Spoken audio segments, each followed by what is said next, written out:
केरल देश में एक राजा थे, बड़े प्रतापी राजा। और उन प्रतापी राजा के यहां एक पुत्र ने जन्म लिया जिनका नाम उन्होंने रखा चंद्रहास। धीरे धीरे बालक जब 3 वर्ष का हो गया, बहुत सावधानी से सुनिएगा सब लोग, बालक जब 3 वर्ष का हो गया तब केरल देश में एक शत्रु राजा ने चढ़ाई की, और ऐसी चढ़ाई की कि पूरे केरल देश को अपने वश में कर लिया।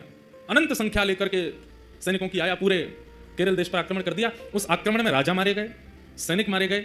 अब धीरे धीरे स्थिति की सेना ने भीतर देश में प्रवेश करके वहां की औरतों को, बच्चों को भी मारना प्रारंभ किया। जो क्रूर राजा जिसने आक्रमण किया था उसको पता चला, बोले कि राजा मर गया, रानी मर गई, पूरा परिवार मर गया, एक इनका 3 वर्ष का बालक है वो अंदर भवन में है, उसको मार दो तो आपकी विजय हो गई इस देश पर। जैसे उस राजा ने अंदर प्रवेश करना प्रारंभ किया तो एक धाई मां, जो बालकों की आजकल कहते हैं तो बेबी सिटर करते हैं ना, बच्चों की जो ध्यान रखते हैं, दूध पिलाना, खिलाना, निलाना, बड़े बड़े घरों में रखते हैं लोग, एक धाई मां, उनकी एक धाई मां चंद्रहास बालक की, उसको जैसे ही पता चला कि कोई आक्रमण में सब मारे गए हैं और अब वो राजा यहीं आ रहा है इस बालक को मारने के लिए, तुरंत बालक को उठा करके उसके जितने राजकीय वस्त्र थे सब उतार दिए, सोने चांदी आदि जो भी उसने पहन रखा था सब उतार उतार करके फेंक दिए। मैले कुचैले वस्त्र जो सामान्य लोगों के होते हैं वो बालक को पहना दिए, काली तो उसके मुख पर पोत दी, अजीब सा उसका रूप कर दिया, केश बिखेर दिए, कड़ूले आदि सब उतार उतार करके फेंक दिए, और अपने सौल में लपेट करके बालक को लेकर के जा रही है। बालक से कह रही है, 3 वर्ष के हैं अभी चंद्रहास, कह रही है कोई अगर पूछे कि ये कौन है तो तुम धाई मां मत बोलना है, बोलना मेरी माँ है, बेटा आज से मैं ही तेरी माँ हूं। माता पिता दोनों चले गए, पूरा राज्य नष्ट हो गया। धाई मां ने बालक को अपनी सौल में लपेटा, गोद में लेकर के पीछे के रास्ते से सामान्य लोग जहां से भाग रहे थे वहीं से निकल के जाने लगे। जगह जगह नाकाबंदी पर सबको देखा जा रहा था। अंदर से राजा ने घोषणा कर दी कि राजकुमार को लेकर कोई भाग गया है, ढूंढो उसको, कहां है। बहुत सुंदर चरित्र बंधुओं, सावधानी से सुनना। बालक को लेकर के धाई मां जैसे ही बाहर आने लगी तो एक सैनिक ने रोका, कौन हो? महाराज मैं तो सामान्य स्त्री हूं, मेरा घर जल गया, पति मर गए, जा रही हूं, कहीं भाग जाऊंगी, मुझे भी मार देंगे नहीं तो। कौन है ये? बालक के सम्मुख दिखाओ। बालक का जब रूप दिखाया तो फटे कुचैले वस्त्र पहने, मुख पर गंदगी लपेटी हुई, लगी रहा था कि धाई मां का ही बालक है। ए बालक, ये कौन है? चंद्रहास बोले, ये मेरी मां है। ठीक है, जल्दी जाओ, निकलो यहां से। जैसे तैसे वहां से प्राण बचा करके उस बालक के वो धाई मां निकल गई। बहुत व्याकुल है चित्त से, इतनी दूर जाना है कि कहीं से भी उस राजा को ये राजकुमार मिल ना जाए। तो दक्षिण केरल देश से चल करके वो मां उत्तर भारत तक चल करके आई बालक को लेकर। महीनों लगे, साल लगे, कितना समय लगा पता नहीं। और ग्वालियर के पास में जो कुंतलपुर गांव जिसके बारे में हम लोग सुनेंगे, जहां के ये राजा बने कालांतर में, वहां पहुंच गए। वहां के तत्कालीन राजा कोई थे, उनके मंत्री थे, उसका नाम था दृष्टबुद्धि। क्या नाम था? दृष्टबुद्धि। दृष्टबुद्धि के पास जाकर के धाई मां ने कहा, मैं दासी हूं, बहुत निपुण हूं, आप मुझे जो काम कहेंगे मैं करने को तैयार हूं, मुझे कोई नौकरी दे दीजिए। मां को लगा उत्तर भारत में कम से कम इतने 1000 किलोमीटर की दूरी है, कम से कम यहां सुरक्षित रहेंगे राजकुमार। दृष्टबुद्धि कुंतलपुर के राजा के मंत्री हैं। मंत्री ने जैसे देखा, अच्छा ठीक है, हमारे यहाँ तो बहुत सेविकाएं हैं, काम तो लगे रहते हैं, क्या कर सकती हो? बोले जो कहोगे वो करने को। और ये तुम्हारा बालक भी तो छोटा है, खेल लेगा यहाँ बाहर बच्चों के साथ में, ठीक है। और वहां उस धाई मां को एक नौकरी मिल गई, राजा के दरबार में कुछ काम आदि करती। और चंद्रहास राजकुमार, अब पूरा नगर धाई मां को जानता है, जितने लोग जानते हैं सब कहते हैं ये बालक कौन है? बोले कि ये दासी पुत्र है। कहां एक राजमाता का पुत्र, कहां एक राजा का राजकुमार, और अब क्या बन गए हैं? दासी पुत्र। 2-2 दिन तक भोजन नहीं मिल पाता है, रात्रि सोने की व्यवस्था नहीं हो पाती है, धाई मां के साथ ही चंद्रहास रहते हैं। बंधुओं, यही जीवन है, कब दिन बिगड़ जाए या बदल जाए कुछ कह नहीं सकते हैं।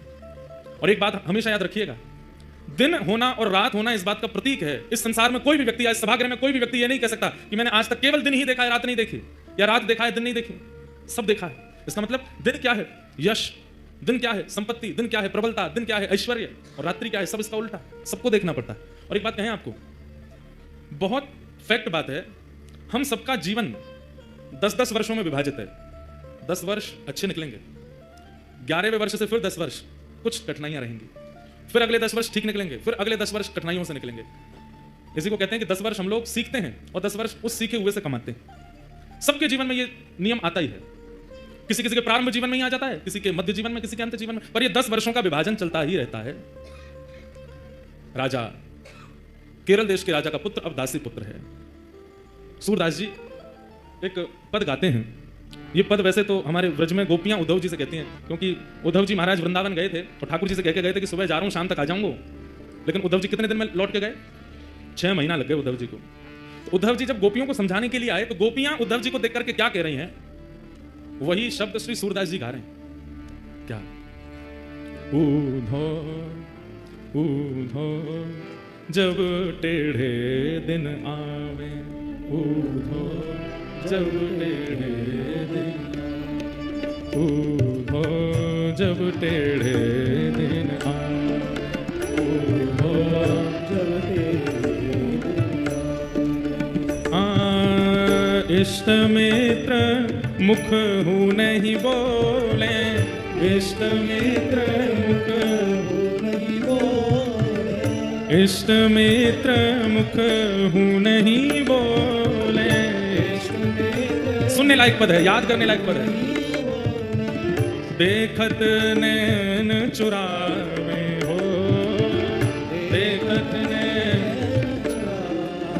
ऊधो जब टेढ़े दिन आवे, ऊधो जब टेढ़े दिन आवे। जिनके टेढ़े दिन आके निकल चुके हैं वो रिलेट करेंगे, और जिनके नहीं आए हैं वो सावधान हो जाना, ऐसा ही होने वाला है। हम यहाँ कोई चिकनी चुपड़ी बात नहीं करेंगे कि कुछ नहीं होगा जीवन में, होगा, निश्चित होगा। किसी का जीवन एक रस नहीं रह सकता इस संसार में, चाहे मैं ही क्यों ना। सबके जीवन में संकट और ऐसी विपरीत टेढ़े दिन सबके आते हैं, आएंगे जरूर। पर करना क्या है? दुख की घड़ी से भागना नहीं है, जूझना, लड़ना। और वो लड़ना जूझना आचार्य सिखाता है, सत्संग सिखाता है। ऊधो जब टेढ़े दिन कैसी स्थिति हो जाती है? ओ सोना छुअत होत है माटी, सोना छुअत होत है माटी, सोना छुअत होत है माटी, सोना छुअत होत है माटी। और मूर्ख ज्ञान सिखावे, ओ मूर्ख ज्ञान सिखावे। ये जब कठिन समय आता है ना, तो सामान्य सा व्यक्ति, बुरा व्यक्ति, बिल्कुल मूर्ख व्यक्ति, उसकी बात भी हमको ज्ञान लगने लगती है। अच्छा, कैकेयी जी को ज्ञान किसने दिया? मंथरा ने दिया। और मंथरा की बात समझ में भी आ गई कैकेयी जी को। इतने बड़े बड़े ज्ञानी वशिष्ठ आदियों की बात समझ नहीं आई। टेढ़े दिन जब आते हैं तब मूर्खों की बात ही समझ में आती है। ये बात गोपियां व्यंग करके उद्धव को कह रही है। बता, हम गोपी जो गोपी गीत में कह रही हैं, नखलु गोपिकानंदनो भवान अखिल देहिनाम अंतरात्मदिक विखन साथितो विश्वगुप्ता। ये ठाकुर जी से कह रही है, तुम नंद जी के लाला नहीं हो, तुम यशोदा के लाला नहीं हो। ठाकुर जी डर गए, इन्हें पता तो ना चल गई कि मैं देवकी को लाला हूं। तो कौन को लाला हूं मैं? गोपी बोली, विखन सार्थितो विश्वगुप्त। आप साक्षात ब्रह्मा को भी बनाने वाले परमात्मा हो, हम जानती हैं आप। ठाकुर जी बोले, ले मैं तो यूं सोच रहा हूं, जानती हूं कि मैं देवकी को लाला हूं, इनको तो ये भी पता है कि मैं परमात्मा। वो गोपियां, और उन गोपियों को समझाने उद्धव आया है। गोपियां कह रही हैं, जब टेढ़े दिन आते हैं तो तुम जैसे मूर्ख ही समझाते हैं उद्धव। मूर्ख ज्ञान सिखावे,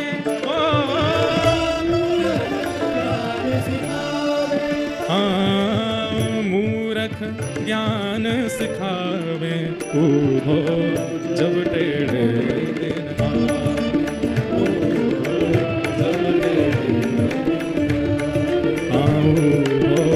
जब टेढ़े।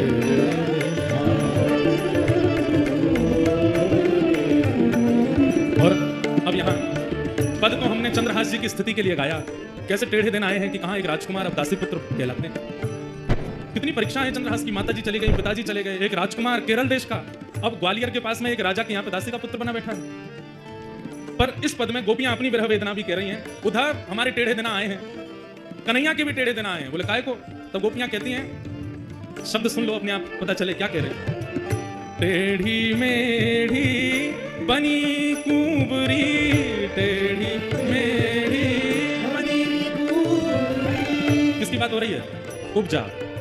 टेढ़ी मेढ़ी बनी कुंवरी, टेढ़ी मेढ़ी बनी कुंवरी, वाको हरी लिपटावे, वाको हरी लिपटावे। और हाँ, चंद्र वदन सी सुघड़ राधिका, चंद्र वदन सी सुघड़ राधिका, ओ चंद्र वदन सी सुघड़ राधिका, चंद्र वदन सी सुघड़ राधिका, वाको योग सिखावे हो, वाको।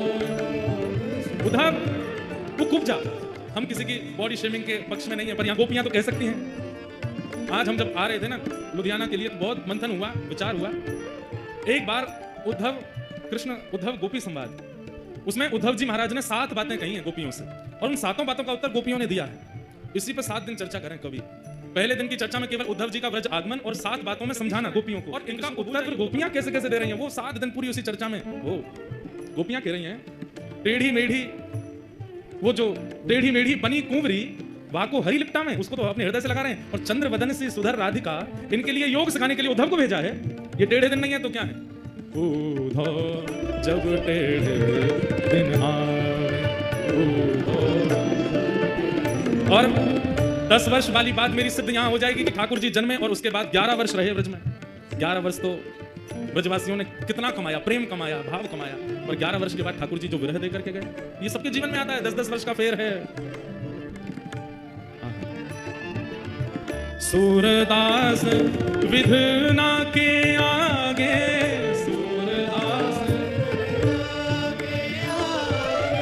सूरदास विधिना के आगे,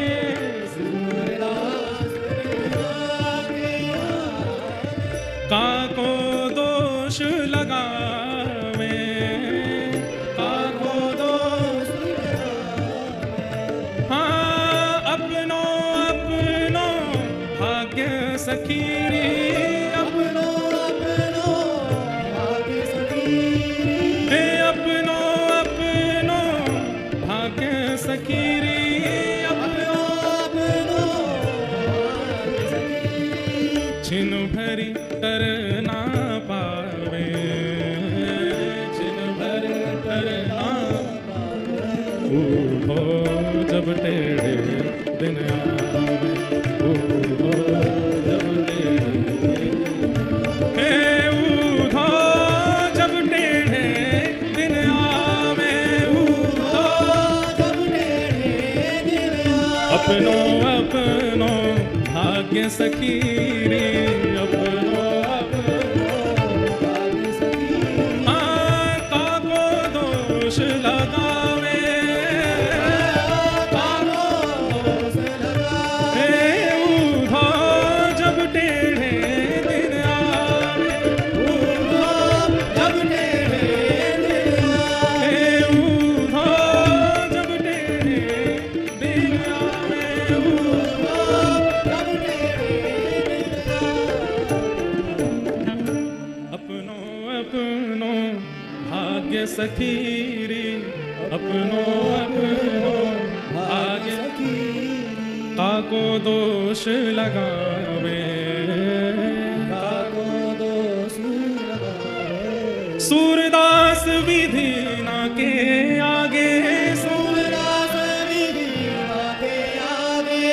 छिन पलटिक ना पावे, उद्धो जब टेढ़े दिन आवे, उद्धो जब टेढ़े। अंत में गोपियां कह गईं, टेढ़े दिन आते हैं, सबके भाग्य से आते हैं, पर विधिना के आगे छिन न टिक पावे। अगर किसी के चित्त में, गोस्वामी तुलसीदास जी प्रसिद्ध बात है, सबको पता है, दीन कहे धनवान सुखी, धनवान कहे सुख राजा को भारी, राजा कहे महाराजा सुखी, महाराजा कहे सुख इंद्र को भारी, इंद्र कहे चतुरानन को सुख, ब्रह्म कहे सुख विष्णु को भारी, तुलसीदास विचार कहे हरि भजन बिना सब जीव दुखारी। सब दुखी। कष्ट का समय सबके जीवन में आता है बंधुओं, बस उस समय पर धैर्य मत खोइएगा। ये 10 दिन में जो भजन किया, 10 वर्ष में जो भजन किया, वो 10 वर्ष कष्ट के जमाएंगे। तब उस भजन से बल लेकर के बस उससे जूझ लीजिए, निकल लीजिए, शांत रहिए, मौन रहिए। आज चंद्रहास जी एक दासी पुत्र हो गए। कैसा उनका जीवन? छोटे बच्चों के साथ में बाहर गली में खेलते हैं, नाली में गिर जाते हैं, सब कुछ राजकीय अब नष्ट हो चुका है, और दासी पुत्र के नाम से ही जाने जाते हैं। लेकिन ठाकुर जी जब परीक्षा लेने पे आते हैं तो बंधु अति कर देते हैं कई बार। 5 वर्ष की आयु हुई चंद्रहास जी की, और जो दाई माँ उनको लेके भागी थी बचाने के लिए, अब उसके प्राण निकलने लगे। कोई नहीं है अब चंद्रहास जी का इस दुनिया में। माता पिता परिवार सब मारा जा चुका है, एक दाई माँ है बस, और अनजान नगर सब दासी पुत्र समझते हैं इनको। चंद्रहास जी गए अपनी माँ के पास, दाई माँ के पास, तो देखा बिस्तर पर पड़ी, बुखार चढ़ रहा है, सिर दबाने लगे। माँ आपको क्या हुआ? चंद्रहास का हाथ पकड़ लिया, बालक अब मैं जाने वाली हूँ। आप जा रही हो? मैं किसके पास जाऊंगा फिर? मेरा कौन है यहाँ पे? माता पिता जा चुके हैं, आप मुझे यहाँ ले आई, मैं आपको ही माँ मानता हूँ, यहाँ सब लोग मुझे जानते नहीं है, मुझे कोई पूछता भी नहीं, आप भोजन कराती हैं तो मैं खाता हूँ, आप मुझे नहलाती हैं तो मैं नहा लेता हूँ, मैं किसके पास रहूंगा अब? सुनो चंद्रहास, इधर आओ। आज के बाद कोई पूछे तुम्हारी माँ कौन है तो कहना कृष्ण मेरी माँ है। कोई पूछे तुम्हारे पिता कौन है तो कहना कृष्ण मेरे पिता है। कोई पूछे कि तुम्हारा आश्रय कहाँ है तो श्री कृष्ण के चरणार बिंदों को ही अपना आश्रय बताना। कोई पूछे तुम्हारा सर्वस्व कौन है तो कृष्ण ही तुम्हारे सर्वस्व है। बोलो चंद्रहास तुम्हारी माँ कौन है? चंद्रहास रोते हुए बोलते हैं कृष्ण मेरी माँ है। जानते भी नहीं है कृष्ण है कौन, बस माँ समझा रही है। कौन है तुम्हारी माँ? कृष्ण मेरी माँ। तुम्हारे पिता कौन है? कृष्ण मेरे पिता है। तुम्हारे सर्वस्व कौन है? कृष्ण मेरे सर्वस्व। और यही कृष्ण मेरे सर्वस्व, कृष्ण मेरे सर्वस्व कहते कहते कहते ढाई माँ ने भी प्राण त्याग दिए। अकेले रह गए हैं चंद्रहास पूरी दुनिया में, अब कोई नहीं है उनके पास। नारद जी कथा सुना रहे हैं और सामने बैठ के कृष्ण अर्जुन दोनों रो रहे हैं। चंद्रहास जी का चरित्र। चली गई मां। किसी के घर में किराए पर या कैसे भी रहती थी, उन घर वालों ने अब चंद्रहास जी को घर से निकाल दिया। मां तो थी, काम करके कुछ देती थी, अब तू अकेला क्या करेगा, यहां पर निकल जा। छोटे से 5 वर्ष के चंद्रहास निकल गए घर से। कभी किसी वृक्ष के नीचे सो जाते हैं, कभी किसी तालाब के पास पहुंच करके वहां जल पी लेते हैं। नगर में ही रहते हैं, किसी ने नगर से नहीं निकाला, पर अपने घर कोई नहीं बुलाता उनको। जो बच्चे खेलने आते थे वो भी अब दूर दूर रहने लगे। बस एक ही बात रटते रहते हैं, कृष्ण मेरी माँ है, कृष्ण मेरे पिता है, कृष्ण मेरे सर्वस्व है। कृष्ण मेरी माँ है, कृष्ण मेरे पिता है, कृष्ण मेरे सर्वस्व है। कभी कोई साधु महात्मा मिल जाते हैं, अरे बालक अकेले कहां घूम रहे हो, छोटी अवस्था, माँ कहां तुम्हारी? कृष्ण मेरी माँ है। अरे पिता कहां है तुम्हारा? कृष्ण मेरे पिता है। घर कहां है तुम्हारा? ठाकुर जी के, कृष्ण के चरण ही मेरे घर है। संत जन देख करके सुन के बड़े खुश होते, हृदय से लगाते, फल आदि दे देते। तो चंद्रहास जी खूब प्रेम से पाते। 5 दिन हो गए, प्रसाद नहीं मिला, खा लेते। ऐसी स्थिति चंद्रहास जी की रहती है। कुछ गांव के बच्चे उनको मित्र तो मानते थे, पर दूर से ही उनके साथ में देख करके बस दूर ही रहते थे, माता पिता जाने नहीं देते थे। एक दिन चंद्रहास बैठे, कुछ बालक छुप करके आ गए उनके पास। बोले चंद्रहास हमारे साथ कुछ खेलो ना। बोले कौन सा खेल खेलोगे? बोले तुम बताओ, वही खेलेंगे। बोले बाकी खेल तो मुझे नहीं आते, कीर्तन रूपी खेल आता। बोले कीर्तन रूपी खेल ही खेलो। बोले इसमें क्या करना पड़ता? बोले एक गाएगा, बाकी सब उसके पीछे गाएंगे। जीतेगा हारेगा कौन? बोले सब जीतेंगे, हारेगा कोई भी नहीं। कीर्तन रूपी खेल में कोई नहीं हारता, सब जीतते हैं। चंद्रहास जी अपने भुजा उठा करके चारों तरफ बालकों को बैठा करके कीर्तन करते हैं। सारे बालक चंद्रहास जी के पीछे पीछे गाते हैं। ऐसा मधुर संकीर्तन हुआ, गांव के लोग देखने लगे, अपने अपने बच्चों को भगा करके ले गए वहां से। मना किया था ना इसके पास मत आना, अभागा है, पता नहीं कहां से आया, इसकी मां का भी कोई परिचय नहीं, 2-3 वर्ष यहां रही, दासी बनकर के मर गई वो भी, अब इसके पास कोई। चंद्रहास जी एक पेड़ के नीचे बैठ करके केवल चिंतन कर रहे हैं, कृष्ण मेरी मां है, कृष्ण मेरे पिता है, कृष्ण मेरे सर्वस्व। कठिन परिस्थिति सबके जीवन में आती है बंधुओं, बस उस परिस्थिति में ठाकुर जी का त्याग मत करो। कौन से भक्त का चरित्र आप सुने हैं जिसके जीवन में कठिन परिस्थिति ना आई हो? श्रीमन चैतन्य महाप्रभु का चरित्र सुन लीजिए, वे तो साक्षात कृष्ण स्वरूप ही हैं। श्री राधा कृष्ण गौर तनु बनकर के ही चैतन्य महाप्रभु बनकर के आए, पर उनके या उनके अनुयायियों के जीवन में भी कष्ट तो था। हमें दिखता था वो कष्ट, उन्हें अनुभव नहीं होता था। यही तो बात समझने की है कि कष्ट संसार में है, दुखालयम शाश्वतम, संसार को दुखालय कहा जाता है। यहां दुख शाश्वत रूप से रहता है, उसको कोई नहीं मिटा सकता, पर उसका अनुभव होना बंद हो जाता है भक्त आश्रितों को, भगवत आश्रितों को। उसकी अनुभूति होनी, उससे मिलने वाली पीड़ा होनी बंद हो जाती है। मैं कथा में कहा करता हूं, भक्ति क्या है? एनेस्थीसिया का इंजेक्शन है, सुन्न कर देती है बॉडी को। फिर चाहे जितनी विपत्ति आवे, जितने कष्ट आवे, जितने संकट आवे, आते तो हैं कष्ट, अनुभव नहीं होते, पता नहीं चलते, सबको पार कर लेते हैं। दुखालयम शाश्वतम। मीराबाई के जीवन में भी कितने संकट आए, क्या क्या नहीं किया उनके ससुराल के पक्ष के लोगों ने। सक्कूबाई का जीवन चरित्र देख लीजिए, सूरदास जी का जीवन चरित्र देख लीजिए। सूरदास जी को भविष्य बताने की विद्या थी, नेत्र नहीं थे उनके पास, लेकिन सूरदास जी जन्मांध नहीं है। कुछ पीड़ा हुई थी जिसके कारण उनके नेत्र की ज्योति चली गई, पर उनको एक दिव्य विद्या थी, सामने आकर के जो बैठ जाता था और जो पूछता था सूरदास जी उसको बता देते थे। पिताजी ने कहा सूरदास इतनी अच्छी विद्या है तुम्हारे पास, तुम इससे धन क्यों नहीं लेते? बोले पिताजी भगवत प्रदत्त विद्या को मैं बेच नहीं सकता, ये मैंने कहीं से सीखी नहीं है, ठाकुर जी की कृपा से मुझे प्राप्त है, मैं इसका विक्रय नहीं करूंगा। तो बोले विक्रय नहीं करेगा, पूरे दिन घर में पड़ा रहता है, यहाँ पे भीड़ लगी रहती है, 1 रुपया तुम लेते नहीं हो, निकल जाओ घर से। निकल गए घर से। फिर भ्रमण करते हुए जब मथुरा पहुंचे, तब विश्राम घाट पर महाप्रभु वल्लभाचार्य जी का जब उन्होंने यश सुना, ध्यान से सुनो, भगवत प्रदत्त विद्या सबके जीवन में होती है। ठाकुर जी कोई ना कोई गुण देकर के सबको भेजते हैं, मेरे अंदर भी है, आपके अंदर भी, यहाँ बैठा कोई व्यक्ति ऐसा नहीं है जिसको भगवत प्रदत्त विद्या ना हो, एक गुण सबको देकर भेजते हैं, पर उस गुण का सदुपयोग हम नहीं कर पाते। कई लोगों को पता चल जाता है कि हमारा कंठ बहुत अच्छा है, तो वो लोक रंजन में लग जाते हैं, सबको रिझाने में गा करके। कई लोगों को पता चलता है हमारा रूप बहुत सुंदर है, तो वो लोगों को लुभाने में लग जाते हैं। कई लोगों की पाक विद्या अच्छी, तो वो लोगों को खिलाने में लग जाते हैं। कई लोगों का नृत्य बहुत अच्छा, तो वो लोगों को रिझाने में लग जाते हैं। पता चल जाए कि कोई भगवत प्रदत्त विद्या है या भगवत प्रदत्त गुण हमारे पास है, उससे हरि को रिझाओ, हरि रिझेंगे।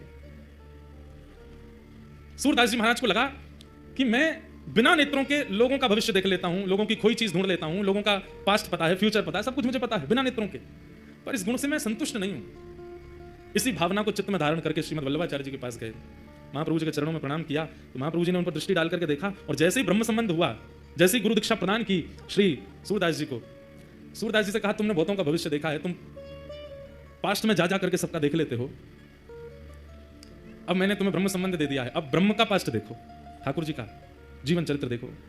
आहा, जैसे ही सूरदास जी ने नेत्र बंद करके चिंतन लगाया, अब किसी जीवात्मा का कोई भविष्य आदि नहीं दिख रहा है, या किसी जीवात्मा की पूर्व की स्थिति नहीं दिख रही, अब ठाकुर जी की लीला दिखने लगी उनको।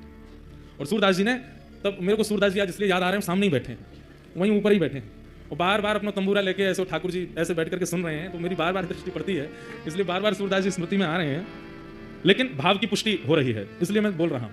और सामने जब बैठे हैं, और कोई यहाँ शंकराचार्य जी भी बैठे हैं, ऋषि अत्रि भी बैठे हैं, वशिष्ठ जी भी बैठे हैं, पर हम वैष्णवों की ध्वजा लेकर के भक्ति के आगे यही चल रहे हैं। जैसे ही ब्रह्म संबंध हुआ, पहला पद सूरदास जी ने कौन सा कहा, इतना सुंदर पद बस मुझे मिल जाए। आहा, और वो पद ऐसा है कि श्री राधा रानी पहली बार नंद भवन आई हैं, और सूरदास जी को दिख रहा है विश्राम घाट पर बैठ करके, और वल्लभाचार्य जी कह रहे हैं कहां दिख रहा है, गाओ। सूरदास जी सबका भविष्य देखने वाले आज पहली बार यमुना जी के तट पर बैठ करके कह रहे हैं, हे गुरुवर, जो दिख रहा है वो गा रहा हूं। क्या कि यशोदा मैया राधा कुंवरी सवारती, कर यशोदा मैया राधा कुंवरी। जय जय। ऐसा दिख रहा है कि नंद भवन में ठाकुर जी मैया से लड़ रहे हैं। अच्छा, कहा कह रहे हैं, बोले यूं कह रहे हैं, मेरे ब्याह कराओ, मैं ब्याह करूंगा, मैया मैं चोरी चकारी और सब उदम छोड़ दूंगा, मेरा ब्याह करो। मैया बोली लाला 3 बरस को 3.5 बरस को तू है, वही तो ब्याह करेगा। इतने में ही बाहर नंद भवन, अब पूरी कथा तो मैं नहीं सुनाऊंगा, बहुत बड़ी है, कल अगर अवसर मिलेगा तो सुनाऊंगा। एक दिन पहले ठाकुर जी मिले किशोरी जी से पहली बार, और किशोरी जी को अपने नंद भवन को सब मार्ग बता दिया, वहां मेरा घर है, वहां मैं रहूं, और मेरा नाम है कुंवर कन्हई। तो मैया तो लड़ रहे हैं, मेरा ब्याह करा दे। इतने में ही किशोरी जी ढूंढते ढूंढते नंद भवन पहुंच गई। मैया बोली इतना सौ है तू, अभी नेक्स्ट सौ, अभी तो ब्याह करेगा, बहू कैसी चाहिए। इतने में ही बाहर से आवाज आई, कुंवर कन्हई। किशोरी जी पधारी हैं, ठाकुर जी के कान खड़े, मैया सुन देख कौन बोल रहा है, कुंवर कन्हई। मैया बोली जी कौन, जी तो कोई लाली बोली। मैया लाली ना, बहू है, चर्चा है रही, अपने आप ही आ गई है। श्रीमद वल्लभाचार्य जी सन्मुख बैठे हैं, और सूरदास जी एक आचार्य की कृपा हो गई, और अपने भगवत प्राप्त गुण से ठाकुर जी की द्वापर की लीला देखने लगे, और देख करके गाने लगे। क्या लीला हुई, तो ठाकुर जी दौड़ करके द्वार खोलो, यशोदा जी किशोरी जी को भीतर लेकर के पधारी, अरे लाली कौन की लाली है तू। और किशोरी जी संकोच में खड़ी है, ठाकुर जी को देख रही हैं। ठाकुर जी कह रहे हैं बताओ कौन की लाली हो। किशोरी जी कुछ नहीं बोली, तो ठाकुर जी मैया जी ब्रजमान गोप की लाली है। अच्छा, बरसाने वाले ब्रजमान गोप। किशोरी जी कुछ नहीं बोली। अच्छा, तेरे गांव कौन सा है। मैया बरसाने गांव में रहे, रावल गांव की है। अच्छा, तेरी मैया को नाम तो मुझे कछु ऐसा याद है, मुझे याद नहीं आ रहा है। ठाकुर जी बोलो कीर्ति मैया, तो पूछ रही हूं मैं, तू क्या बता रहा हो, या तो पूछ रही हूं, यार बता दे। खेलन के मिस कुंवर राधिका नंद भवन में आई हो। क्रम जो चंद्राजी का चल रहा है वो चलेगा, अभी भाव आयो है। सूरदास जी महते कह रहे हैं सुनाओ। किशोरी जी आ गई हैं, माता जी पूछ रही हैं, पर ठाकुर जी सब उत्तर दे रहे हैं। ठाकुर जी को पकड़ के मैया बोली अरे इतनी देर तक तू बोलो, तू कब मिलो जाते, कहाँ मिलो। अब किशोरी छोड़ दी, ठाकुर जी पकड़ लिए। हाँ, तो ठाकुर जी कहा क्या उत्तर दे रहे हैं, कितने बोले हमारे लाल जी। जमुना तीर कलही में भूलो, जमुना तीर कलही में भूलो, बाह पकड़ ले आई हो, बाह पकड़ ले आई हो। ठाकुर जी कह रहे हैं मैया कल जमुना जी पे घूमते घूमते मैं नंद भवन का रास्ता भूल गया हो। बोला अच्छा, तब जी मुझको मिल गई, और मैं रोने लगा, मुझ मैया के पास जानो है, नंद बाबा के पास जानो, तो जे मेरे हाथ पकड़ के नंद भवन छोड़ के गई मुझको। या हमारे हम दोनों को परिचय है क्या। आवत इहाँ तो ही सकूचत, आवत इहाँ तो ही मैं दे सो ही बुलाई हो, मैं दे सो ही बुलाई। भैया तो ये देख के डर गई है, या हमारे इनके बहाने मैं बोल रहा हूँ। मैया एक बात कहनी, बोले कहा कान में ही कहूँगा। मैया ने अपना कान नीचे किया, ठाकुर जी बोले यही तो ब्याह कराए, तो मैया यही तो मेरा ब्याह कराए, यही बढ़िया है। तब यशोदा मैया किशोरी जी को अपने गोद में बैठा में अंदर से ठाकुर जी को श्रृंगार लेके आई हैं। जो श्रृंगार ठाकुर जी को धारण कराया जाए वो समस्त श्रृंगार पेटी लेकर के आई हैं, और ठाकुर जी तक कह रही हैं ए लाला चल काजर लेके आ, माथे चुनरी लेके आ। ठाकुर जी दौड़ दौड़ के नंद भवन से सब सामग्री लेके आ रहे हैं, सब लाके सामने धर दे, मैया या को श्रृंगार कर दे। और यशोदा मैया जशोदा राधा कुंवर संवारती, बड़े बार सीमत शीश के प्रेम सहित निहारती, मांग पारी पैनी जू सवारती, गूंत सुंदर भांति, गोरे भाल बिंदु बदन मन इंदु प्रात रविकांति। पूरी ठाकुर जी को जैसे श्रृंगार करें वैसे श्रृंगार कर रही है यशोदा मैया, और ठाकुर जी श्रृंगार ढूंढ रहे हैं बढ़िया बार हो। मैया जय नग पहना, कितना बढ़िया लगेगा। मैया बार पहना रही हूँ, ठाकुर जी को देखते जा रही हैं, बड़ा अपने श्रृंगार के तो उतार उतार के भगे। अब मैया मैं श्रृंगार करके खुद ना देख पाऊँ ना, या देखता रहूँ, मैया को कर दे। खूब सुंदर श्रृंगार कर दियो, पाजे पहना दी, मांग में सिंदूर भर दियो, पामन में अलको लगाई दियो, गोद भराई कर दी लाली की। ये दृश्य दिख रहा है किसको, सूरदास जी। सूरदास जी ने जब ये दृश्य दिखा, सूर श्याम राधा तनु चितवत, सूर श्याम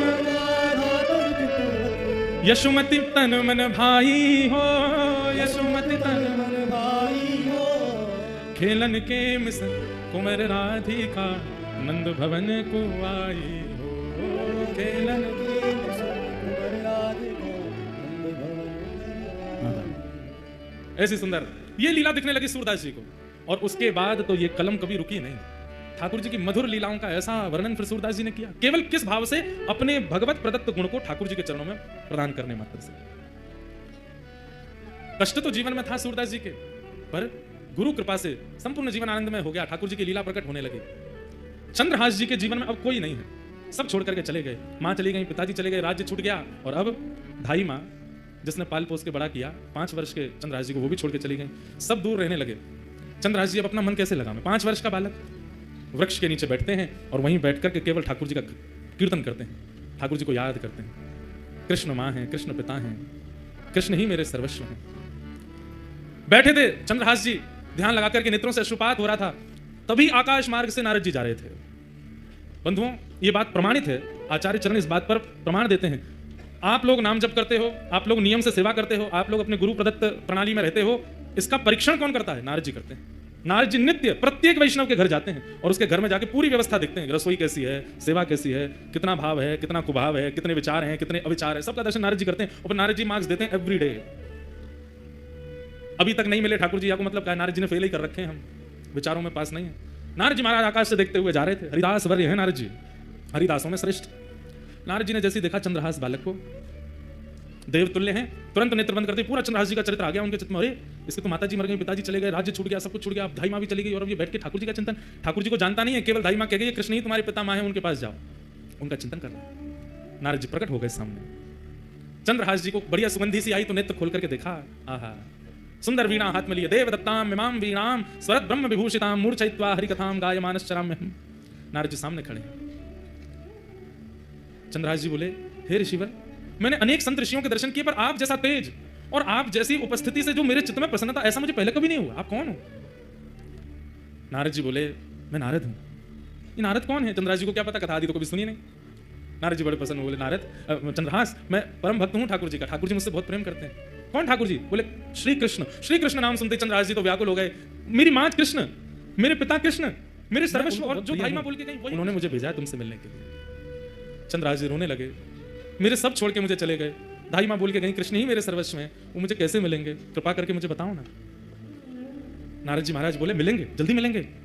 उससे पहले तुम्हें अभी बहुत कुछ करना है और तुम्हारे द्वारा बहुत कुछ होना है, ताकि और वैष्णवों को भी प्रेरणा मिले। इसलिए चंद्रहास, सबसे पहले तुम दीक्षा ग्रहण करो, आओ मेरे पास।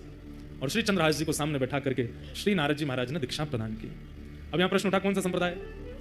संप्रदाय सब अपने हैं, कोई बड़ा कोई छोटा नहीं, परंतु यदि नारद जी की दृष्टि से देखा जाए तो श्री निम्बार्क संप्रदाय। क्यों? क्योंकि नारद जी की परंपरा निम्बार्क संप्रदाय की है, वहाँ गोपाल मंत्र आदि है। वही दीक्षा नारद जी ने चंद्रहास जी को दी।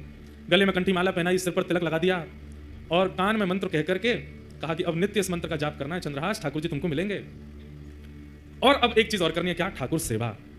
सेवा से मन की मनीलता जाती है। मैं कैसे सेवा करूंगा?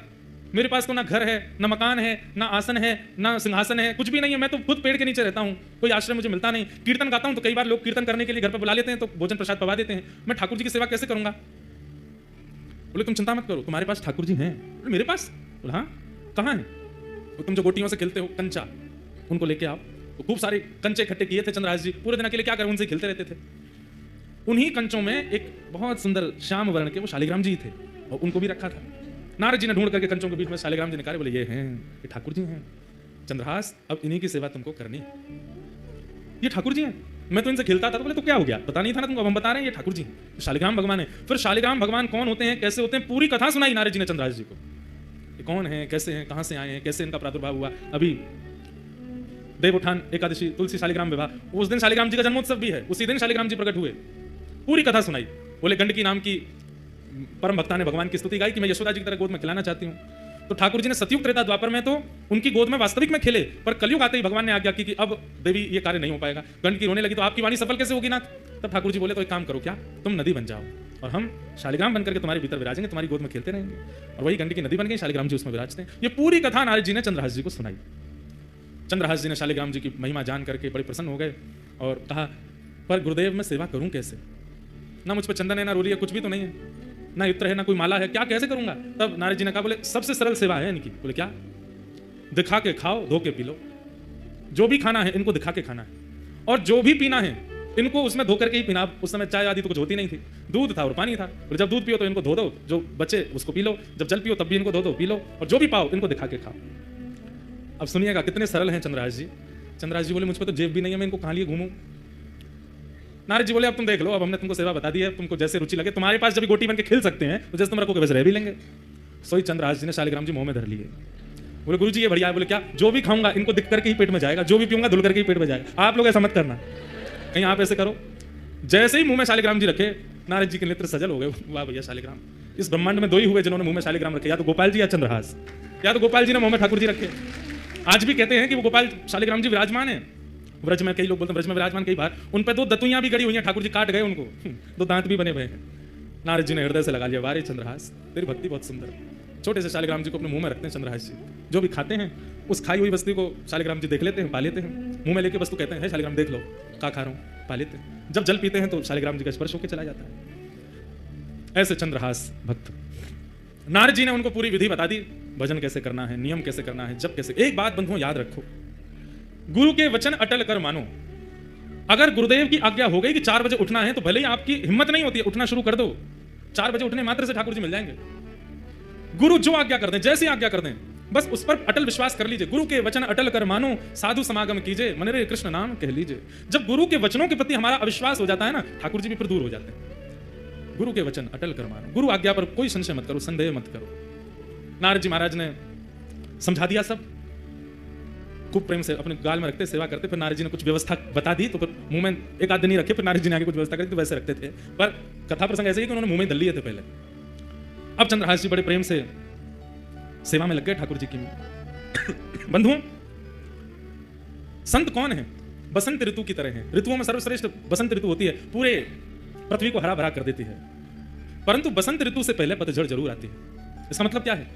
संत जीवन में आपके प्रसन्न अवस्था में आ जाएं, बहुत सब कुछ अनुकूल है, तब संत का आगमन हुआ, तो अभी मत समझना बसंत आई। पर सब हार गए, टूट गए, सब छूट गया, बिल्कुल विचलित स्थिति हो गई जीवन की। उसके बाद अगर संत आए तो समझो अब बसंत आई है, अब हरियाली आवेगी, कृष्ण नाम आवेगा, कृष्ण जीवन में आवेंगे, सब आनंद में हो जाएगा। इनकी कृपा से सब मंगल में होगा। चंद्रहास जी के जीवन में बहुत संकट आए, पर नारद जी जब से आए, ठाकुर जी जब से दे गए, तब से चंद्रहास जी बड़े प्रसन्न रहने लगे। अब आगे घटना घटती है। दृष्ट बुद्धि नाम का जो मंत्री था, चंद्रहास जी का चरित्र खूब बड़ा है, हमको तो ये संशय कल भी पूरा हो पाएगा कि नहीं, पर आप लोग सुनो, अधूरा रह जाएगा तो फिर से आ जाएंगे डंडी स्वामी जी के यहाँ सुनाने। पर पहली बार सुना रहे हैं, बिल्कुल नया चरित्र है, इसलिए बहुत ध्यान से सुनो, बहुत अद्भुत है। चंद्रहास जी सेवा करते हैं ठाकुर जी की, और बस प्रार्थना जैसे गोपाल भट्ट जी करते हैं कि हे नाथ, प्रहलाद के लिए खंभ से प्रकट हो गए थे आप, मेरे लिए शालिग्राम जी से प्रकट नहीं हो सकते? और तभी श्री गोपाल भट्ट जो की हृदय वेदना प्रकटो शालिग्राम, श्री गोपाल भट्ट जो की हृदय वेदना प्रकटो शालिग्राम। हे रूप सुधा को खान हमारो, रूप सुधा को खान हमारो, वृंदावन में सब ते न्यारो, वृंदावन में सब ते न्यारो, श्री राधा रमण जुलाल, वृंदावन प्यारो वृंदावन, वृंदावन प्यारो वृंदावन, हे श्री वृंदावन मेरो वृंदावन, वृंदावन मेरो वृंदावन, रूप सुधा को खान हमारो, रूप सुधा को प्यारो राधा रमण जुलाल, वृंदावन मेरो वृंदावन, वृंदावन मेरो वृंदावन, हे श्री वृंदावन प्यारो वृंदावन। गानो तो इतना ही है, तो शालिग्राम जी की सेवा बतानी है, पर गा लो। हे आतुर हित हरिवंश पुकार, राधा राधा नाम, आतुर हित हरिवंश पुकार, ओ जय राधे राधे, श्री राधे राधे। आप लोग, आपने माइक में जो पहली बात कही उसको सार्थक ही कर दे रहे हो। आपने कहीं बैठे बैठे गाओ, पर इतनों कहियों कि व्यास जी पे भारी पड़ जाओ, तो भारी पड़ ही रहे हो। हमें हमारी आवाजें ही नहीं आती, पर कोई बात नहीं, आप लोग खूब मंत्र मुग्ध होकर गाओ। हे जय राधे राधे, श्री राधे राधे, वृषभानु दुलारी, श्री कृष्ण प्यारी, बरसाने वाली, हरिवंश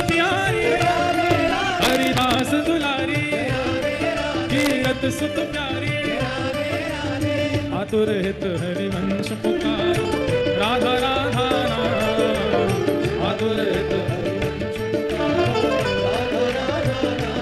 हे सघन कुंज यमुना तट आयो सघन कुंज यमुना तट आयो मदन टेर वृंदावन आयो उठा उठा के करो राधा वल्लभ वृंदावन मेरो वृंदावन हे श्री वृंदावन करो वृंदावन सघन कुंज यमुना तट आयो ओ करो राधा वल्लभ वृंदावन मेरो वृंदावन हे श्री वृंदावन मेरो वृंदावन ओ जय जय राधा वल्लभ हरिवंश जय जय राधा वल्लभ करो हरिवंश जय जय श्री वृंदावन श्रीमन चंद जय जय श्री वृंदावन श्रीमन चंद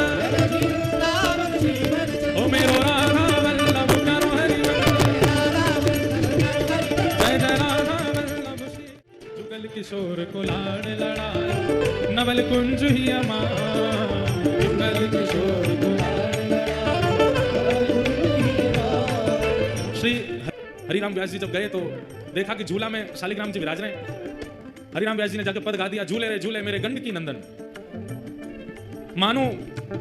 मानो भटा कड़ी में बोए अंग लगाए वो चंदन। बोले ऐसा लग रहा है कि गंडकी नंदन मतलब शालिग्राम जी झूल रहे हैं। बोले कैसे लग रहे हैं, रूप कैसा है? बोले जब भटा कहते हैं बैगन को, बोले मानो भटा कड़ी में बोरे, तो बैगन को कड़ी में बोर दें तो पूरी पीली पीली हो जाएगी, तो ऐसे चंदन लगा रखो। गोपाल भट्ट गोस्वामी जी को बड़ा गुस्सा आया, तो तुमने हमारे ठाकुर जी भट्टा बोल दिए। उसी वेदना से गोपाल भट्ट जी खूब व्याकुल हो गए। बोले ठाकुर जी आप भी प्रकट है कि दिखाए दो, नहीं अपना मुख दिखाओ, नेत्र दिखाओ, कान दिखाओ। हंसी को जब ये बात पता चली, बोले जिनके लिए तुम गा के आए थे ना झूले रे झूले गंडकी नंदन, अब शब्द बदल दो, अब वही राधारमण बन गए हैं। गोपाल भट्ट गोस्वामी जी के प्राण धन श्री राधारमण हो गए हैं। हरिराम व्यास जी बोले मुझे विश्वास ना, मैं देख के आऊंगा। देखने गए और जैसे ही रूप माधुरी का दर्शन किया वहीं बेहोश हो गए। इतने सुंदर, इतने प्यारे, इतने मधुर, लेकिन अब रोने लगे वेदना में कि नाथ हरिदास जी को मिल गए, रूप गोस्वामी को, सनातन गोस्वामी को, मधु पंडित को, सबको मिल गए आप, और गोपाल भट्ट जी को भी मिल गए। मैंने कहा बिगाड़ो आपको, मुझे क्यों नहीं मिल रहे? इतनी वेदना में रोए, इतनी वेदना में रोए कि महाराज किशोरी जी प्रकट हो गए। प्रकट होकर के बोली आप रो मत। बोले नहीं मैं तो नाराज हूं। क्यों? सबने यश गाया, सबको मिल गए, मैंने यश कम गाया? वृंदावन का सबसे ज्यादा यश हरिराम व्यास जी ने गाया। वृंदावन का सब, वृंदावन सांचो धन भैया, सबसे ज्यादा यश वृंदावन। वृंदावन की शोभा देखत, वृंदावन की शोभा निरखत, वृंदावन की शोभा, वृंदावन की शोभा देखत, वृंदावन की शोभा मेरे नैन से आज वृंदावन जानो वृंदावन, वृंदावन जानो वृंदावन, हे श्री वृंदावन मेरो वृंदावन। आज वृंदावन की शोभा निरखत, वृंदावन की शोभा आज मेरे नैन से आज वृंदावन मेरो वृंदावन, हे श्री वृंदावन मेरो वृंदावन। वृंदावन का सबसे ज्यादा यश गाया है हरिराम व्यास जी ने।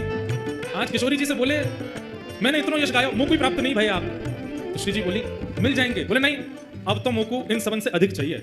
इन सबन को लाला मिले हैं, मुझको लाली भी चाहिए। दोनों योगा लामेंगे तब मानूंगा मैं, नहीं तो मैं नाराज ही रहूंगा।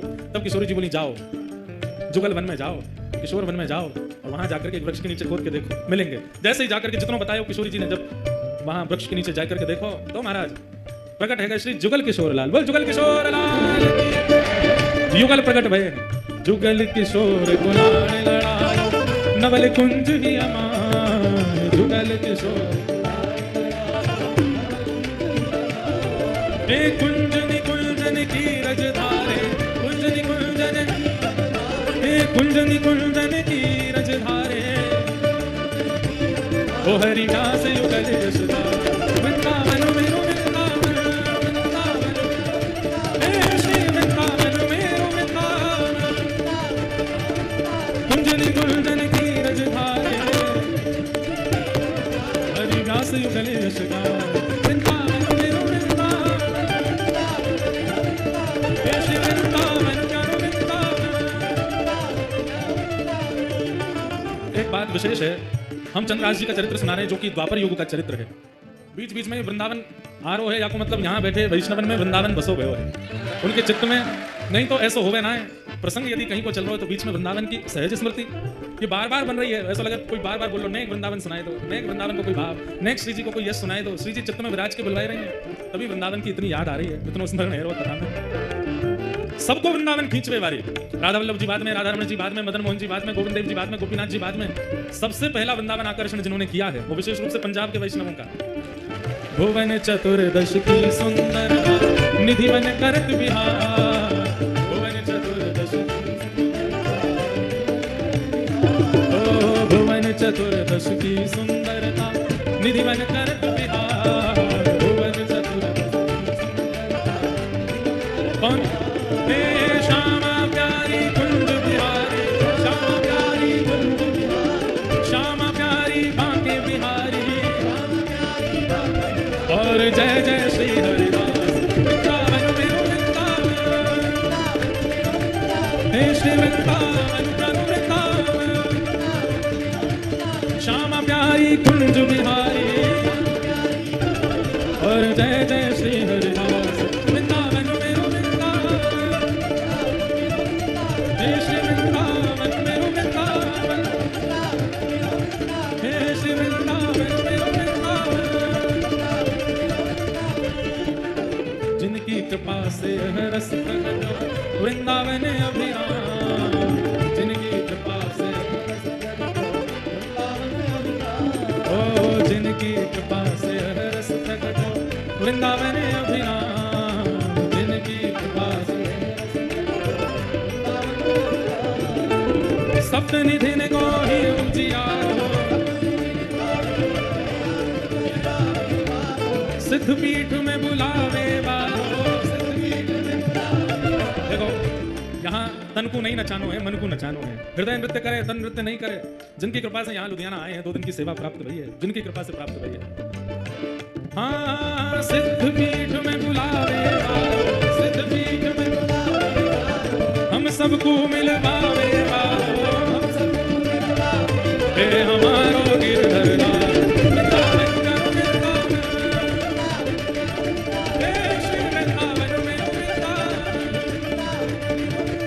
यह आनंद करवावे वालो, आज हम सबको मिलवावे वालो, हे हमारो गिरधर लाल वृंदावन मेरो वृंदावन, हे श्री वृंदावन प्यारो वृंदावन, जय जय श्री राम, जय जय श्री राम, जय जय श्री राम। बोल राधा रमण लाल की, श्री राधा वल्लभ लाल की, जुगल किशोर लाल की, श्री वृंदावन बिहारी लाल की, प्यारे गिरधर लाल की। ये 4 लाल जी तो आज है गए, 3 बच्चे हैं प्रारंभ के, वो कल है जाएंगे। तो हम कहाँ निवेदन कर रहे थे कि शालिग्राम जी की सेवा कौन कर रहे हैं? चंद्रहास। और नित्य प्रार्थना करते हैं कि जैसे आप सबके लिए प्रकट भय नाथ, मेरे लिए कब प्रकट हो गए। ठाकुर जी से निवेदन करते हैं, वंदन करते हैं, प्रार्थना करते हैं। अब तो बच्चे आते हैं उनके पास खेलने के लिए, सब गोटियां रखते हैं, गोटियों का ही सिंहासन है, उसमें शालिग्राम जी विराजमान रहते हैं बीच में। बच्चे कहते हैं हमको और नहीं, यही वाली गोटी चाहिए। कहते हैं गोटी नहीं है, ये तो मेरे प्राण है, ये तो मेरे जीवन है, ये तो मेरे सर्वस्व है। बच्चे उपहास करते हैं, गांव के लोग उपहास करते हैं, बोले गोटी को भगवान मान करके पूछता है, गोटी को भगवान मान करके घर घर जाते हैं, प्रार्थना करते हैं, मोए रोटी नहीं चाहिए, मैं आपको वापस कर जाऊंगा, मेरे ठाकुर जी विराजमान, उनको भोग लगा दूं। जाते हैं, भोग लेते हैं, अपने ठाकुर जी को अर्पित करते हैं, अर्पित करने के बाद फिर वापस उसी घर में जाते हैं, भोग लग गया ठाकुर जी का, अब आप पालो। तो दया करके घर के लोग कहते हैं नहीं कोई बात नहीं चंद्रहास तुम ही पालो। चंद्रहास जी बड़े सुंदर थे। कई बार गांव के लोग उनके रूप माधुरी को देख करके बोलते थे कितना अभागा है, इसका भाग्य कैसा है कि इसकी माँ इसको लेके आई चल बसी, आज इसका कोई भी नहीं है पर इसका रूप देखो कितना सुंदर है, इसके रूप माधुरी आदि सब कितनी मनमोहक है। धीरे धीरे चंद्रहास थोड़े बड़े होने लगे, ऐसी स्थिति में ही रहते थे। तो धृष्ट बुद्धि जो मंत्री था उस नगर का, उसकी एक बेटी थी और एक बेटा था। बेटी का नाम था विषया। क्या नाम था? विषया। और बेटे का नाम था माधव। एक बार गालव ऋषि, जिनकी वजह से ग्वालियर नाम पड़ा स्थान का, उन गालव ऋषि का आगमन उस नगर में हुआ, कुंतलपुर में। सब लोग सावधानी से सुनो, इधर देखो। गालव ऋषि का आगमन हुआ तो मंत्री जी ने उनका खूब स्वागत सत्कार आदि किया, और सत्कार करने के बाद कहा भगवान पुत्र की मुझे चिंता नहीं है, पुत्र तो मेरा माधव बन जाएगा कुछ ना कुछ, पर मेरी बेटी बहुत सुंदर है, बहुत गुणवान है, इतने अच्छे अच्छे गुण किसी पुत्री को प्राप्त नहीं होते जैसे मेरी पुत्री में। आप कृपा करके इसकी जन्म कुंडली या इसकी हस्तरेखा देख करके बताओ इसका भविष्य कैसा होगा। और मुझे सबसे बड़ी चिंता तो है, मैं बोल नहीं पा रहा हूं, पर इसका पति कौन होगा, किससे इसका ब्याह होगा। गालव ऋषि बोले लाओ दिखाओ।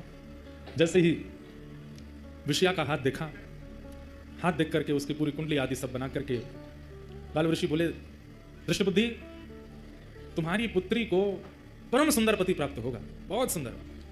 उसको देख करके सब न्यौछावर हो जाएंगे, इतना सुंदर स्वरूप उसका होगा, ठाकुर जी जैसा स्वरूप होगा। सुन करके पूरा नगर प्रसन्न हो गया, सब घर के लोग प्रसन्न हो गए, आनंदित हो गए, वाह सुंदर वर मिलेगा। कन्या वरयते रूपम, शास्त्र आज्ञा करते हैं। वो बात अलग है कि धन के कारण ब्याह करना पड़ता है, संपत्ति के कारण ब्याह करना पड़ता है, परिवार के प्रेशर में ब्याह करना पड़ता है, लेकिन अगर स्त्री से पूछो तो कन्या वरयते रूपम, उसको रूप ही चाहिए। पतिदेव जो है हमारे सुंदर हो। जो भाई लोग थोड़े सुंदर नहीं है वो उदास नहीं हो जाना, मायूस नहीं होना। रूप की सुंदरता नहीं, हृदय बुद्धि की सुंदरता, वो सुंदर होना चाहिए। वैसे सबको खुद सुंदर ही लगते हैं, सब अपने आप को शीशा में जब देखते हैं तो कैसा भी व्यक्ति क्यों ना हो, वो भी उस समय बड़ी अदब में अपने बाल काटता है, उसको भी लगता है कि मैं सुंदर ही हूँ। तो सबको तो अपने आप का सुंदर ही अनुभव होता है, पर रूप की सुंदरता का क्या करना है। वो रूप नहीं है। जिस रूप से ठाकुर जी की अवलोकन ना होते हो, दृष्टि ना देखती हो, वो कान नहीं है जो ठाकुर जी की कथा ना सुनते हो, वो हाथ नहीं जो सेवा ना करते हो। सबसे बड़ी बात है कि माताओं को सोचना चाहिए पति कैसा हो, भगवत भक्त हो। पतियों को भी ये सोचना चाहिए हमारी होने वाली धर्म पत्नी भक्त हो। और कोई गुण नहीं होगा चलेगा, सबकी कटौती चल जाएगी, पर भक्ति हो। हम सिद्धपीठ जाते हैं तो वो भी सिद्धपीठ जावे, हम सत्संग करते हैं तो वो भी सत्संग करे। ऐसी बुद्धि वाली कन्या भाग्य से मिलती है, ऐसे बुद्धि वाले पति भी भाग्य से मिलते हैं। सौभाग्यशाली हैं जो दोनों दंपति यहाँ बैठ के कथा सुन रहे हैं, सौभाग्यशाली, क्योंकि दोनों कथा में बैठे। तो दृष्ट बुद्धि गालव ऋषि से कह रहे हैं मेरी पुत्री की कुंडली देख के बताओ कैसा वर मिलेगा। तो बोले बहुत सुंदर होगा, रूप बहुत सुंदर होगा उसका। अच्छा, गुण इतना सरल, इतना सहज, इतना योग्य, इतना विशेष, इतना अद्भुत कि कोई भी उसके पास बैठेगा, उससे वार्ता अगर कर लेगा तो उसमें एक वशीकरण जैसा होगा, उसी का हो जाएगा, उसके भाव में मोहित हो जाएगा, ऐसा पति होगा। कार्य आदि क्या करेगा, बोले कार्य, बोले एक दिन वो बालक कुंतलपुर का राजा बनेगा। ये सुनकर के तो दृष्ट बुद्धि नाचने लगा, वाह वाह, मैं मंत्री हूं, मेरी कन्या राजा को ब्याहेगी। ब्याह के बाद राजा बनेगा, ब्याह से पहले नहीं। बोले कभी बन तो जाएगा ना राजा। बोले हाँ राजा बनेगा, राजा से ही ब्याह होगा। बोले अच्छा, और बताइए। गुण बताते गए। बोले गालव ऋषि बोले सब गुण ही गुण हो ऐसा नहीं होता, कुछ अवगुण भी होते हैं। बोले अवगुण बताओ। बोले अवगुण ये, तुमसे उसका मेल नहीं खाएगा, तुम्हारी बेटी से बढ़िया चलेगी उसकी, पर तुम्हारी और तुम्हारे जमाई की बिल्कुल नहीं बनेगी। ये सुन करके अब वो दृष्ट बुद्धि सोचने लगा ये कैसे हो सकता है, मैं मंत्री हूं इस राज्य का, यहां का भावी राजा, उससे मेरी नहीं बनेगी। बोले हाँ तुम्हारी नहीं बनेगी, और जब तुम्हारी बेटी का ब्याह होगा तो तुम सबसे बड़ी बीच में रुकावट बनोगे। जब गुणों को सुनता है और अब जब अवगुणों को सुनना है तो मेल ही नहीं हो रहा है। बोले जो गुण आपने बताए उसमें मैं रुकावट कैसे बन सकता हूं, सुंदर है, गुणवान है, वशीकरण उसके अंदर होगा, और आप बोल रहे हैं उसमें भक्ति भी होगी। बोले भक्ति की चरम स्थिति, सामान्य नहीं, चरम भक्त होगा भगवान का। बोले ठीक है भक्ति चरम होगी, लेकिन राजा भी तो बनेगा वो कालांतर में, सब होगा, तो फिर मैं बीच में कैसे आ सकता हूं। बोले ये तो समय बताएगा, तुम बीच में कैसे आओगे, तुम्हारी उससे नहीं बनेगी, और तुम हर प्रयास करोगे उसको रोकने का, अपनी पुत्री का होने से। बेटी तो वहीं बैठी पिता को देखने लगी, पिताजी आप ऐसा मेरे साथ नहीं करोगे ना। बोले बेटी मैं क्यों करूंगा, अभी बता रहे हैं वो तो सुनना पड़ेगा। ठीक है, सब बातें बताई। सब बातें बताने के बाद गालव ऋषि ने प्रसाद आदि पाया। बोले चिंता मत करो, बहुत अच्छा भविष्य होगा तुम्हारी बेटिया का, तुम बिल्कुल निश्चिंत रहना। ठीक है, थोड़ी चिंता में तो आ गया दृष्ट बुद्धि। जैसे गालव ऋषि जाने लगे तो सब लोग जाते हैं बाहर तक छोड़ने के लिए। उसी समय बाहर नगर के बालक, जिनके परिवार इतने बड़े नहीं है, छोटे छोटे घरों के बालक, वो सब खेल रहे थे चंद्रहास जी के साथ में। गालव ऋषि जैसे ही बाहर निकले तो उनकी तो दृष्टि ऐसी थी, वो जिसका मुख देख लें उसका भविष्य पता चल जाता था। चंद्रहास जी जैसे बाहर आए, बाहर आते ही उनकी दृष्टि ऐसे घुमाई नगर के ऊपर, वहां वो बालक खेल रहे थे, बीच में चंद्रहास जी का तो आकर्षण था ही रूप में। चंद्रहास जी को जैसे देखा, ओहो कुंतलपुर का भविष्य तो मेरे सामने खड़ा है। दृष्ट बुद्धि कौन, भविष्य मतलब हे भगवान आप क्या कह रहे हैं। बोले वो बालक कौन है, वो बालकों के साथ जो खेल रहा है, जिसका स्वरूप बुद्धि इतनी सुंदर नहीं है, इतनी सुंदर है पर वस्त्रादि इतने शोभायमान नहीं, वो कौन है। दृष्ट बुद्धि बोला पता नहीं कौन है। अब ये 3 वर्ष के थे जब दृष्ट बुद्धि ने घर से निकाल दिया इनकी मां के मरने के बाद। बोले महाराज मुझे क्या पता, यहाँ तो बहुत बालक होगा, किसी का बालक ऐसे डोल रहा है, वैसे तो पता चलता है कोई दासी का आदि का पुत्र होगा। इतने में ही दृष्ट बुद्धि का पुत्र आया माधव। बोले हाँ पिताजी भूल गए ये कौन है। बोले दासी नहीं आई थी हमारे यहाँ, उसने प्राण त्याग दिए थे ये जब छोटा था। हाँ, एक आई थी केरल देश से आई थी। बोले हाँ वो जो बालक जिसको छोड़ के वो मरी वही बालक है। गालव ऋषि बोले ये वो बालक है। बोले हाँ महाराज वो इसकी माँ हमारे यहाँ दासी थी, उसी का पुत्र माँ मर गई, अब रहता है इधर उधर ही घूमता रहता है। गालव ऋषि बोले इसको पास बुलाओ। पास बुलाया, सामने आकर के खड़े हो गए चंद्रहास जी। हाथ सिर पर रख दिया, स्पर्श नहीं करते थे गालव ऋषि किसी का, चंद्रहास जी के सिर पर हाथ रखा, बोले कुंतलपुर का भावी राजा है, इस नगर का राजा होगा। सुन करके दृष्टबुद्धि बोला आप क्या बोल रहे हैं, इसकी माँ का पता नहीं, पिता इसके है नहीं, परिवार कोई है नहीं, ये राजा कैसे बन सकता है, राजवंश का राजकुमार राजा बनेगा। बोले मैंने जो बोल दिया वो होगा, और सुनो देख लेना प्राण नहीं निकल जाए ये बात सुन के तुम्हारी। बोले क्या, तुम्हारी बेटी का भी इसी से ब्याह होगा, तुम्हारी बेटी विषया का इसी से ब्याह होगा, यही तुम्हारा जमाई बनेगा। सुन करके दृष्टबुद्धि मूर्छित हो गया। गालव ऋषि की बात दृष्टबुद्धि के दिमाग में नहीं बैठी, उठ करके खड़ा हो गया दृष्टबुद्धि। और अब स्थिति हो गई, अभी अभी बता के गए हैं कि तुम विपरीत हो जाओगे, तुम सबसे बड़े अनर्थ का कारण बनोगे, तुम हर प्रकार से रोक टोक करोगे, आदि आदि सब बता के गए हैं, और ये भी बता के कि यही तुम्हारे जमाई हैं आने वाले। अब उठ करके खड़ा हुआ, जैसे ही देखा चंद्रहास को फटे से कपड़े पहन के, धूल मिट्टी लगी पड़ी है, सोने का ठिकाना नहीं, बाल कब से धोए नहीं, जटा बन गए हैं, और अपनी पुत्री को देखे विषया को, ये नहीं हो सकता, असंभव है, ये मैं होने नहीं दूंगा। भीतर चलो, बच्चों को भीतर ले गए, किवाड़ बंद कर दी, गालव ऋषि अपना कहका करके सब चले गए वहां से। अंदर आते ही विपरीत प्रवचन करने लगा। बोले ऋषि जनों की कोई बुद्धि तो होती नहीं है, सटिया गए हैं, ऐसे कुछ भी बोलते हैं, और ऐसा कोई भाव नहीं है, और बेटिया तू चिंता मत करना, एक श्रेष्ठ राजकुल का बालक आएगा, उससे तेरा ब्याह करूंगा मैं। विषया बोली पिताजी महाराज जी बोल के गए थे कि आप होने नहीं दोगे ब्याह, आप वही कर रहे हो। अरे उससे ब्याह कराऊंगा मैं तेरा, देखिए उसके वस्त्र देखिए, उसके कुल का कोई पता नहीं, आदि आदि सब बोलने लगे। बोले संतों की बात ज्यादा नहीं सुनते, और ये सब आपने ही सिखाया था पिताजी, घर में ऋषियां में तो उनके चरण धोना, उनको प्रणाम करना, माला पहनाना, सब करना। आज से सब बंद, कोई संत नहीं आएंगे, कोई ऋषि नहीं आएंगे, किसी की बात माननी नहीं, किसी को हाथ नहीं दिखाना, किसी को कुंडली नहीं दिखानी, और इसका तो मैं देखता हूं क्या करना है। और उसी समय से दृष्टबुद्धि लग गए किसके पीछे, चंद्रहास जी के पीछे। एक प्रकार से चंद्रहास जी की जो कथा है वह भक्त चरित्र भी है और एक विशुद्ध प्रेम कथा भी है, अद्भुत कथा है। नारद जी सुना रहे हैं, अर्जुन और ठाकुर जी बैठ करके श्रवण कर रहे हैं। बंधुओं, जो अपनों पुरुषार्थ माने, जो अपनों, सूरदास जी महाराज आज खूब मुझ पर कृपा कर रहे हैं। सूरदास जी ही कह रहे हैं, होनी टारी नाहि तरे, होनी टारी नाहि, होनी टारी नाहि तरे,